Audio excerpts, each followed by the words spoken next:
going to grind this is all garlic, fresh garlic is peeled. I bought it as it was a peeled garlic here, but this is ginger.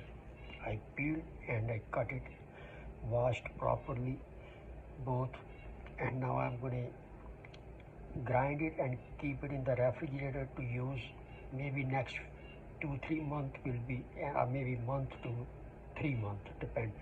I'm going to keep it in this jar. I have bottle, glass bottle, and here I put water in there.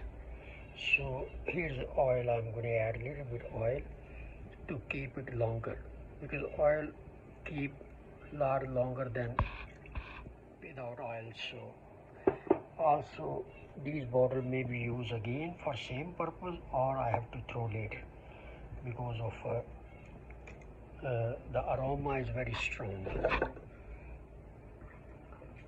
So that will go all the way, will be mixed.